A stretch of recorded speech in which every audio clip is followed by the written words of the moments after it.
How's it going, everybody? We are here with the Schoology student completion. This is one of 6 pop-up PDs that you were able to choose from. So what we're going to do is we're just going to go through what we're going to talk about in the pop-up PD, and I have obviously Heather and Dylan here with me that we're going to be just having a conversation for this one about student completion. And student completion is one of my favorite features, and just kind of go over what it is, what it looks like, what's some good structure, organization, what exactly can you do with student completion, some of the requirements on how to make it either sequential or non-sequential, which is very important depending on what you're trying to do. One of the other things is notifications and how to see when students are submitting things and getting those notifications if you want them or not. You know, checking student progress, being able to bypass it if you don't want a specific student to do one of the components. Checking that student progress, of individually assigning things. And there's certain things that it can and cannot be used on. So we want to make sure we're going to touch on a little bit of all of these. And then the goal within the hour is to give you time to start adding and kind of creating some of these that you will submit in a, I guess you can call it an assignment that you would submit to us, whether it's a screenshot or you're sharing something with us to know that you are completed and that you kind of have a good idea moving into, you know, further trainings and as we get started with the school year. Is there anything you guys wanted to add before we kind of jump into it? I'll just say, Brian, I think this is one of the most powerful features of Schoology is the ability to, you know, to have kids complete things before they go on to the next step. That's really powerful. Yeah, I'll kind of echo that as well. Many of us are using things such as Edpuzzle to do similar things to this, but now it's going to be somewhat, I mean, it's a different feature, but somewhat built in natively to Schoology. So it's really exciting. We're really excited to give you some of this information and have you implement this in the fall. All right, so we're going to jump into, this is a course that I have set up that I just like to use for testing purposes. If I'm trying something out, I want to see what it looks like. So there's a bunch of different things. So when we talk about organization and structure, this is not great organization and structure. You can see I just have some things all over the place. I was going to mention that, but. So overall, what is student completion? And Dylan and Heather kind of mentioned it, but think of those things when, you know, you had things on Google Classroom or whatever you're using in the past and you had them under, you know, different topics. So student completion in Schoology is you can add things to a folder for students to complete at their own pace. So I've seen teachers use, and we'll talk about this next, over a longer period of time, you know, a shorter period of time, depending on the needs of what you want them to complete. So what you have the ability to in Schoology is you can put a bunch of different content that you learned on how to add in the previous 3 hour by going to add materials. You can add these types of things inside of a folder. And then what you can do is set certain requirements so that they have to complete them in order or not in sequential order. Obviously, again, depending on what you want to do. And the nice thing is, as we go through these, you can set different requirements for different things. So that's kind of the overall gist. And you can see one of these I already have as must complete. So when you see that little, you know, signature or that icon, that means there is student completion rules attached to that folder.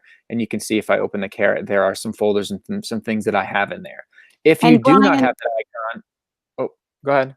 I was just going to say, they would have seen this in our initial 3 hour course because we set some of these student completion parameters in that course.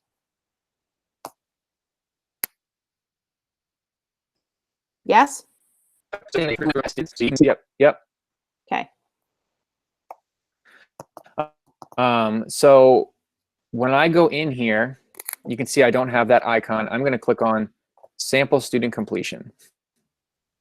And you're going to see there is nothing under any of these. So what I'm going to do is when I go to options, I have the option to click on individually assign, which we'll talk about. And then I have student completion.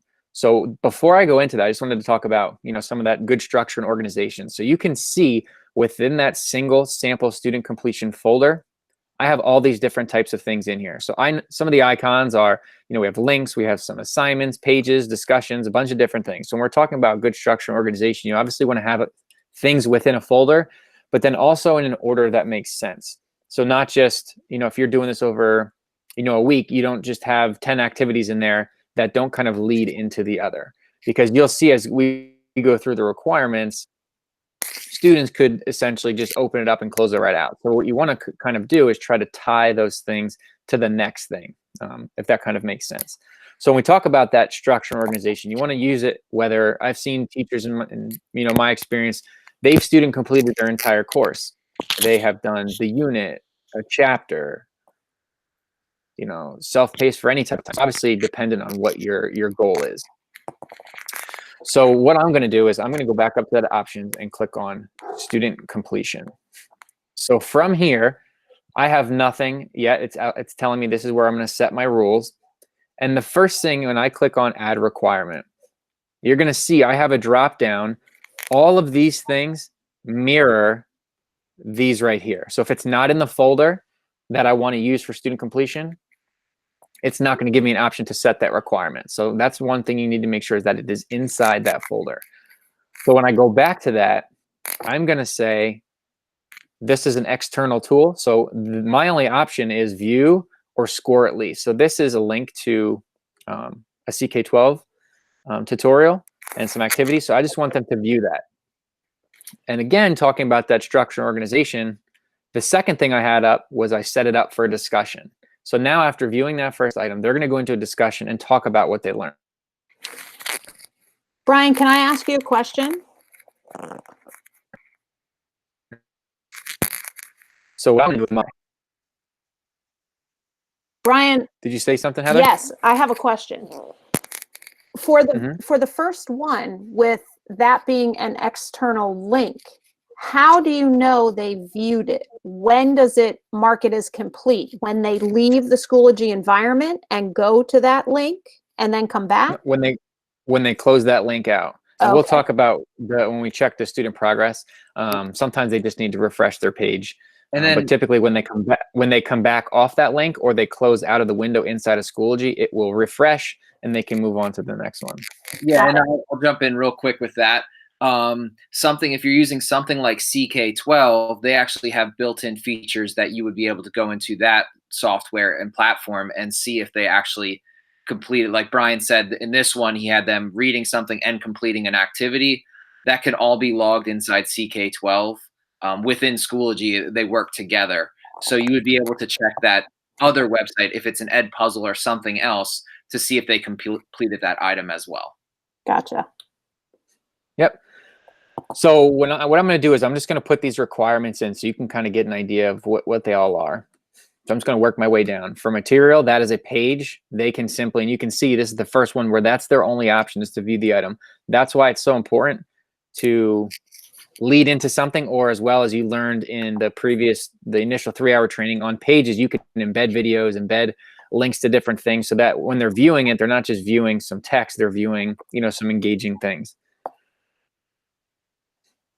Homework and class assignment. This is the icon for a actual submission or a Dropbox. So you can see they have a make a submission. You cannot have two requirements in terms of like if I wanted them to make a submission and they need to score at least a certain grade, that you can't do. So you have to do them individually. If you wanted to, you just kind of have to do them a little bit separately.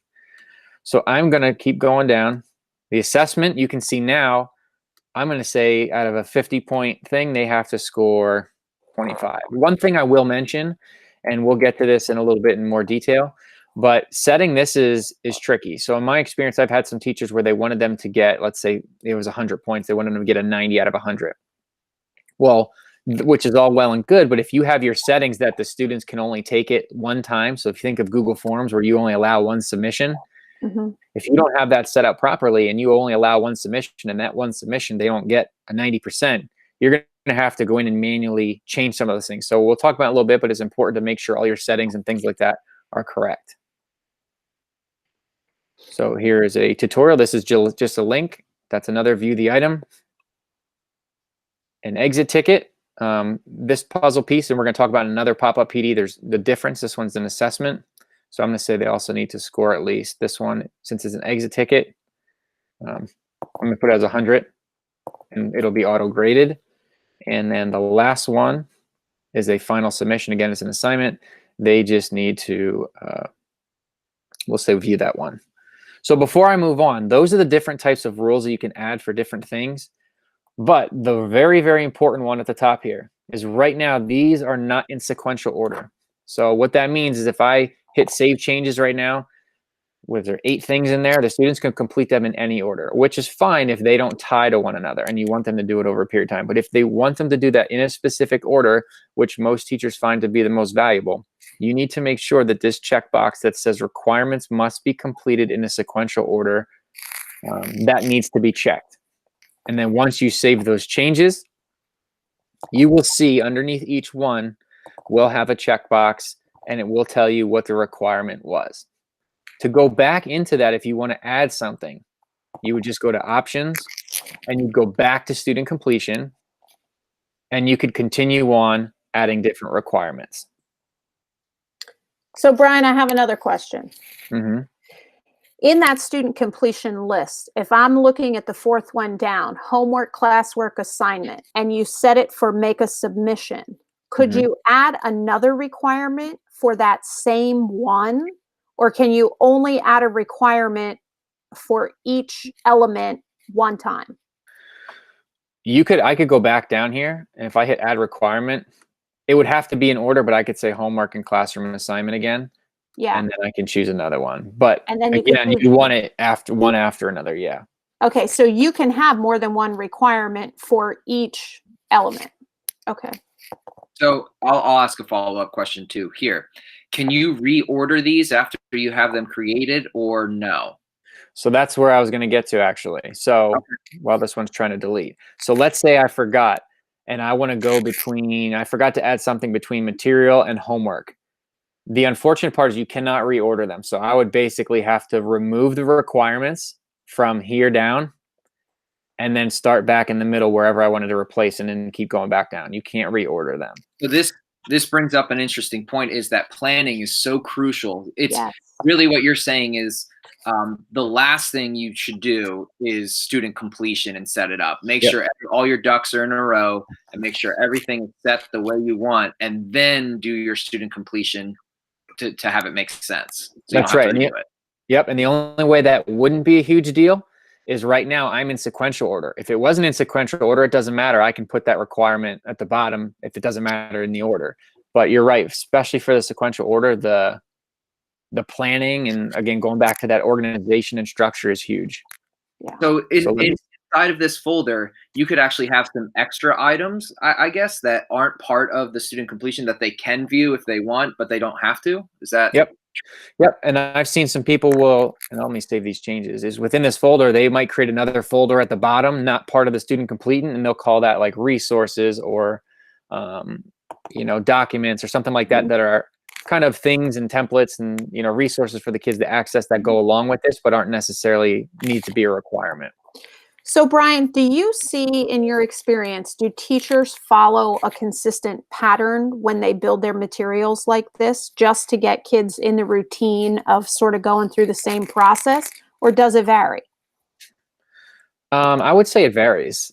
Okay. I've seen some people where they have all their course nicely organized, but then they only student complete a couple folders, as they get to it. I had a teacher who would, after the first year building it, she did student completion to her entire course. So the nice thing about that is as you have things in nice, neat folders, and I can even go back here, we student completed this folder, but what you can also do is I can go to student completion and I can say for this sample folder, member must complete that. Then the next requirement, they have to go to the next folder and complete that. So what that means is they're not only completing folders, but then they're also completing the requirements inside of it. So you can do it both ways from a higher level. So if you have your entire course, 1, 2, 3, 4, 5, 6, you can student complete that whole course and then make all the items inside of it non-sequential. And then it's just nice because we'll talk about that next, but checking how far students have gone through that work. So I've seen it used both, but a lot of people seem to be consistent, whether it's kind of an all or nothing or a little bit in between. Gotcha. So going to that student progress, so let me go back in this folder. And one thing I want to point out is that it's when you check the student progress, you can see this little icon here. If I would click this and Heather and Dylan are my class as the students, but you can see they didn't open anything yet. But what I want to point out is that's showing me for the entire course, and a lot of it isn't even student completed. So it's very important, if you're checking progress, to click inside of the folder that you want to view, then go to student progress. Otherwise, you're just getting that high level view. So if you have it done for an entire year or semester, it's going to show minimal progress because there's so much stuff. So it's important to go into that individual folder. So Brian, once Dylan and I start working on this, that student progress, is it going to give me any more detail besides just the bar going up? Yeah, so if I would click on here, if I would click on Heather Moser, you can see all those documents. Wow, look at And that. it says in progress. So to make it, simple for math terms, if I only had 4 things in here and you did number types, it would have a checkbox and say completed, and up here would now say 25%. Wow. So the nice thing about this, I can cycle through all of my kids and see exactly where they at, as well as drill down into that specific student and see that. The nice thing too is, just like with any other technology program, you're going to run into things, and I can see Dylan, he can chime in, but he looks like he tried to at least view something. You got started without me? What the heck? Yeah, I have to show you up a little bit here. I quick went in. I didn't even realize I was part of this course. Now I'm about to get 100% here. Show off. So the nice thing about this is you can, let's say, for example, Heather has at 0% and she sends me a message. And again, just with any technology program, you're going to run into things. But let's say Heather goes, Mr. Scholl, I viewed the number types. I'm not sure why it's not letting me pass. I refreshed, I did everything, which is rare, but it will happen. So all you need to do as the teacher is, if I click on her name, this little button here says recheck student progress. And what Schoology does, and you can see, says if you're having issues with completion rules, you can force the system to recheck their activity to make sure student progress is properly controlled. Basically what that means is if you hit recheck, it should, and in my experience, 9 times out of 10, that has worked. However, if there is a case where for some reason the kid did the work, you saw it, you rechecked, and you have no idea why, remember, these are all going to be tied to your grade book. You can give them a grade, and it will then allow them to move on. And we're going to attach some links and things like this back to this agenda page that we'll have on there that you can, refer back to. But that's the easiest way to check their progress, which is really nice. Yeah, and I just went in as a student and completed a couple things, and I tried jumping ahead, and it told me I didn't have access and it was private view only until I, viewed the previous one. So I skipped over the sample discussion and went to material, and it gave me an error. So you can't even view anything. Nothing's grayed out. It just basically says you don't have access to this, which is really cool. Yeah, that's great. So it really gives you that kind of autonomy to place over kids, if being very specific on what you want them to do. It's still, though, you can't tell how deeply they viewed something, right?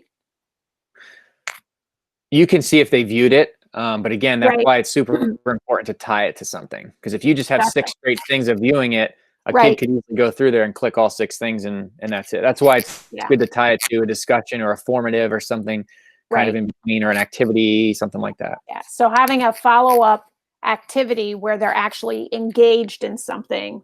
Yeah. Yep. So one of the other important things is, again, if you have this all set up now, it's great. But one thing I wanted to make sure, and you learned a little bit of this in the 3-hour one, and again, if you're watching this, you might have taken some of the other pop-up PDs, but when you're editing and making any changes, you want to make sure your settings are correct. So just to give you an example, let's say this final submission. If I hit edit here, by accident, I disabled the submissions. So while a student could get to this, they're never going to be able to submit anything. So it's very important. You want to make sure you're this now has them enabled. If they got to this point, you're going to get a lot of messages saying, I got to this point, but I can't submit anything to you. Brian, show that again. Where was that? So obviously you see the little gearbox for each one, which we learned in the 3 hours. When you go to edit, each one's going to be a little different, but this one has an icon for submissions are enabled. If I go to the assessment one, it's going to say right now, submissions currently are disabled. That needs to be enabled. And you're going to learn these in some of the other ones, like when we get to the assessment one. but they all have the ability to not only unpublish what you learned about, but disabling submissions so they can still see that, but they can't submit anything. So just Can making you- sure and just reiterating that you're checking Mhm. your settings for each of those. That way it goes as smooth as possible. So you have to set the submissions for each of those different types of elements. You can't just set it for the overarching folder and apply it to all of them? Correct. So for example, tutorial is just a link. They can view that at any point unless you would unpublish it. They're just, it's more or less the interactive things like a discussion. I can post it there and I want kids to think about it. And let's say it's a Monday. I don't want to allow submissions till Wednesday. So then on Wednesday, I could go in and I could turn those submissions on.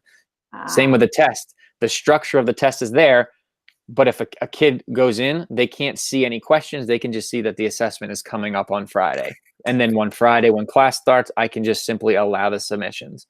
So if you're thinking, going back again, I keep reiterating on that structure and organization is just being, cognizant of, what you're trying to achieve and making sure things are, open for kids and just kind of combing through it. And I almost would say go through it as a student, just click through things like Dylan just said, just to make sure that they work. And you learned in that initial 3 hour of how to view a course as a student, but just to reiterate that, you can always go up. I can hit course options, view course as, and then I can click on Dylan and I can see if I go into sample completion,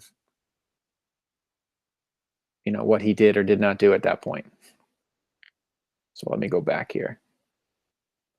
The other cool thing about this is on certain things, and now I have this student completion thing finished. So if I go in here, is I have the ability to, let's see where one is.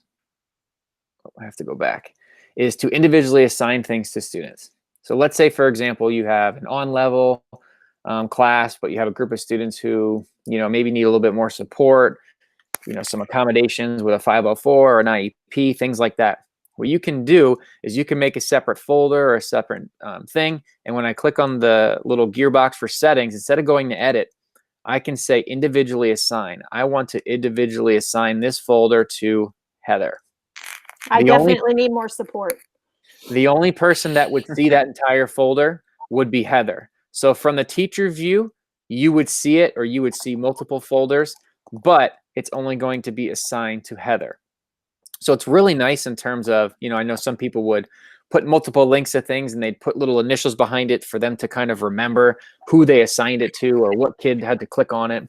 But you can do that kind of secretly. And here is you can just go to that and individually assign it, search for that student, and you can select them. I just had a light bulb. I have a question. Mm-hmm. Can you go back to show me those folders? So let's say I'm regular ed classroom teacher. I have sample student completion folder.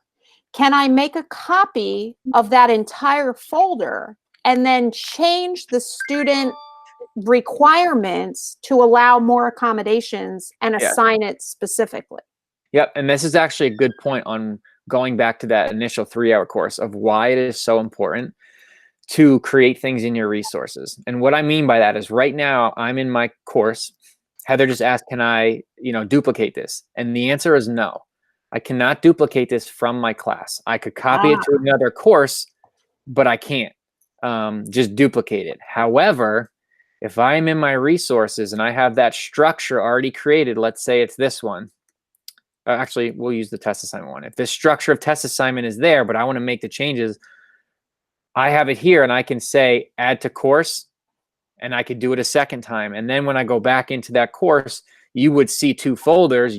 You just need to go in one of them and change those requirements. And that's kind of why it's very important to build it in resources, because from there, your main copy will always stay.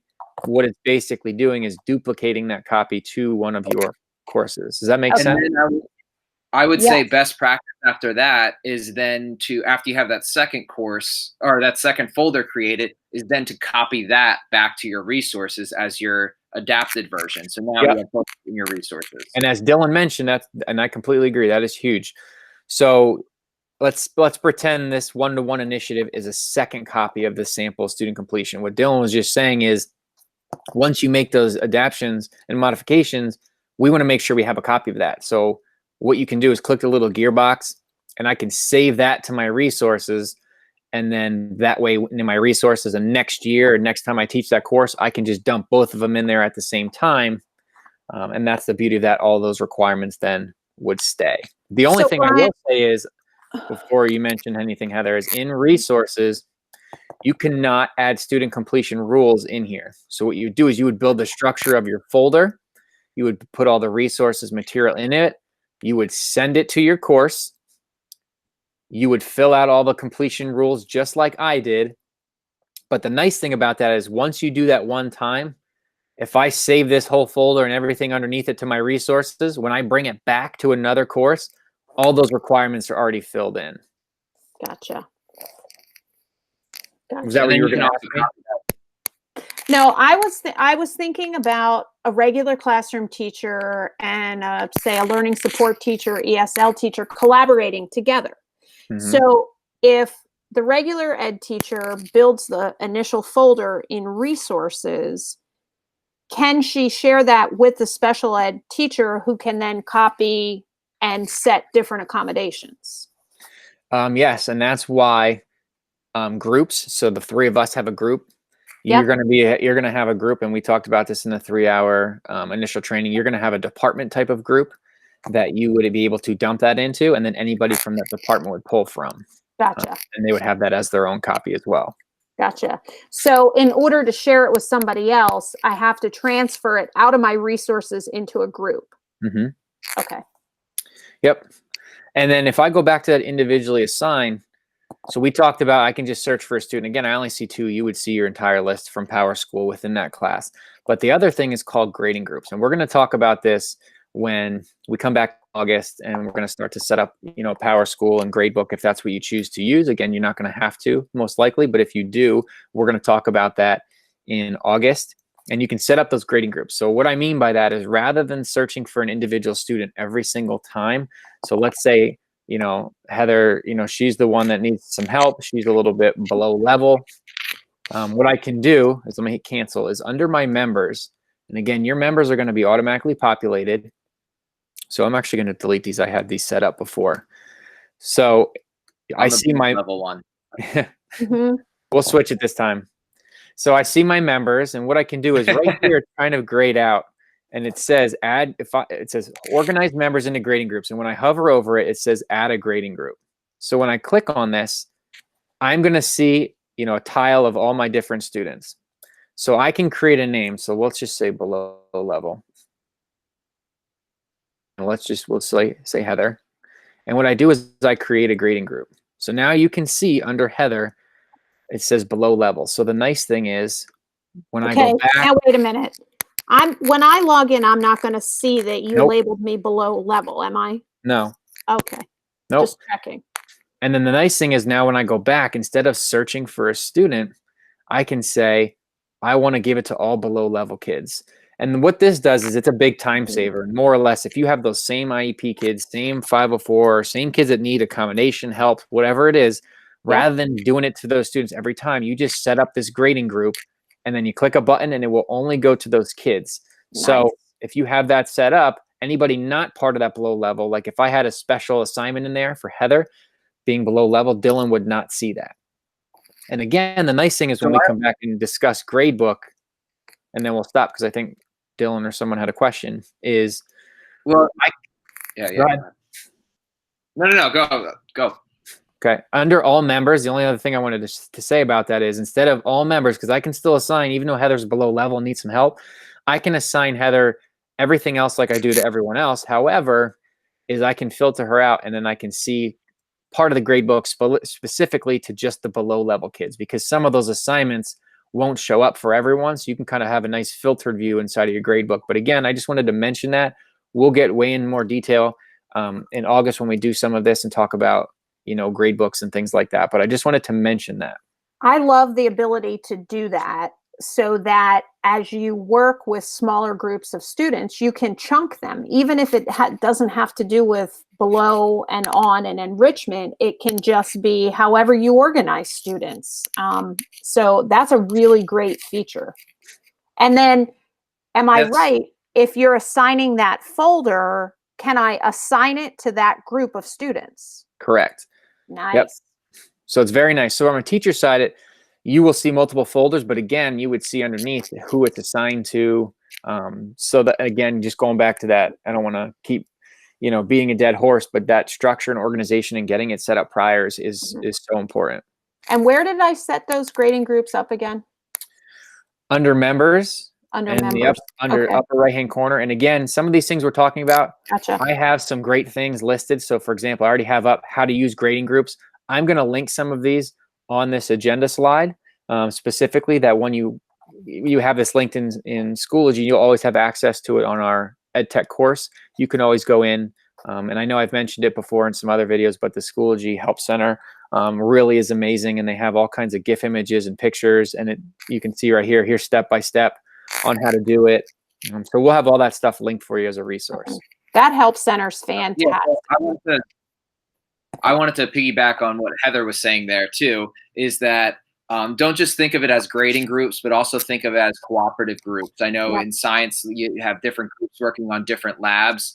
Yeah. They can be a part of multiple grading groups. So as you can see, Heather says below level right now, but she could have also kind of like tag system. It's a tagging system essentially. So Heather could also be a part of a certain biome that she's working on with a group. And then you want to send it out, all that research on the tundra, all to her. You can do it that way too. So she could be a part of, I think it's unlimited. So she could be a part of 5, 6, 7 groups that when you want to send it out to that particular group, you can do it. So there are the grading groups is the way it's named, but think of it as just groups in general. Anytime you want to group students together in any interesting way to make it easily accessible for you to send out information to just that group. Yeah, so and one thing I will say is that, there are some teachers, going back off of what Dylan was just saying, is, not just below level, but we had a teacher that I used to work with that she did a lot of like station rotation, like group work. You think of like that centers type, elementary model. And doing it at the secondary level is, if those kids travel around in the group by their ability or by, group A, group B, or whatever it is, tagging them to that. So when you distribute your material for those centers or stations, it's going right to those kids rather than posting it for everyone. So it really can make it very specific.